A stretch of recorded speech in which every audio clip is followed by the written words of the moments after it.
नमस्कार, मैं हूं अंचल सोनी और आप देख रहे हैं राजीव टाइम्स। दरअसल आज हम बात कर रहे हैं मध्य प्रदेश के सबसे बड़े सरकारी अस्पतालों में शुमार इंदौर के एमवाई अस्पताल के बारे में, जहां से सामने आई 2 नवजातों बच्चों की दर्दनाक मौत की खबर ने प्रदेश की स्वास्थ्य व्यवस्था की हकीकत को बता दिया है। सरकार ने 2024-25 में स्वास्थ्य बजट के लिए 23,533 करोड़ रुपए आवंटित किए हैं, जो पिछले वर्ष की तुलना में 2,000 करोड़ रुपए अधिक है।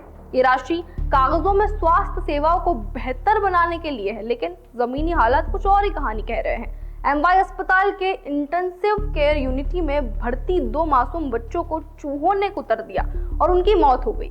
ये वही अस्पताल है जहां हर महीने पेस्ट कंट्रोल के नाम पर 1.5 और 2.5 करोड़ रुपए तक की राशि निजी कंपनी को दी जाती है। इसके बावजूद आईसीयू जैसे अति संवेदनशील वार्डों में चूहे खुलेआम घूमते रहे और स्टाफ आंखें मूंद कर बैठा रहा। जिम्मेदार डॉक्टरों में कोई छुट्टी पर है तो कोई घटना के बाद भी लौटने की जहमत नहीं उठा रहा है। अस्पताल में अधीक्षक डॉक्टर अशोक यादव ने बारिश, पाइपलाइन और विजिटर्स को चूहों के लिए जिम्मेदार ठहरा दिया, लेकिन अपनी जिम्मेदारी से बचते दिखे। मामले ने तूल पकड़ा तो प्रबंधन ने सिर्फ 1 लाख का जुर्माना लगाकर और एक भवन प्रभारी को सस्पेंड कर कार्रवाई की औपचारिकता निभा दी। अब सवाल उठ रहा है कि क्या 2 नवजातों की जान की कीमत सिर्फ 1 लाख रुपए है? डीन, अध्यक्षक और यूनिट प्रमुख जैसे उच्च अधिकारियों पर कोई सीधी कार्रवाई नहीं हुई है। केवल नोटिस देकर मामले को ठंडे बस्ते में डालने की कोशिश की जा रही है। घटना के बाद सरकार ने जांच के आदेश तो दे दिए हैं और अधिकारियों के साथ बैठक पर सख्त तेवर भी दिखाए, लेकिन ऐसा हर बार होता है। सख्ती के दावे होते हैं, जांच बैठती है, रिपोर्ट आती है और फिर फाइलें बंद हो जाती है। स्वास्थ्य मंत्री और डिप्टी सीएम राजेंद्र शुक्ल अब तक चुप है।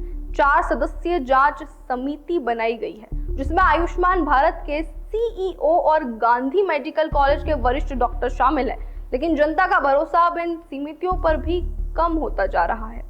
ये पहली बार नहीं है जब एमपी में चूहों के काटने से बच्चों की जान गई है। 2015 में धार, 2016 में भोपाल, 2017 में शिवपुरी और 2021 में इसी एमवाई अस्पताल में ऐसी घटनाएं पहले भी हो चुकी हैं। हर बार केवल जुर्माना और नोटिस देकर मामले को रफा दफा कर दिया जाता है। अस्पतालों में डॉक्टर समय पर नहीं आते, मशीनें महीनों तक खराब रहती है, स्टाफ नदारद रहता है और मरीजों को बुनियादी सुविधाओं के लिए जूझना पड़ता है। ड्रिप स्टैंड की जगह तीमारदार खुद हाथ में बोतल लेकर खड़े रहते हैं। एम्बुलेंस न मिले तो लोग शव को बाइक या खाट पर घर ले जाते हैं। हकीकत यह है कि करोड़ों की राशि पेस्ट कंट्रोल और व्यवस्थाओं पर खर्च होने के बावजूद न तो सेवाएं सुधरी है और न ही जवाबदेही तय होती है। निजी कंपनियों को काम देकर सिर्फ ठेकेदारी चलाई जा रही है, जिसमें भ्रष्टाचार की बू सिर्फ साफ साफ महसूस होती है। जब तक जिम्मेदार अफसरों और डॉक्टरों पर सीधी कार्रवाई नहीं होगी और जवाबदेही तय नहीं की जाएगी, तब तक ऐसी घटनाएं दोहराई जाती रहेंगी। आज तो 2 मासूमों की जान गई है। सवाल उठना लाजमी है, क्या प्रदेश की स्वास्थ्य व्यवस्था इतनी निर्जीव हो चुकी है कि चूहों से भी मासूमों को नहीं बचा पा रही है?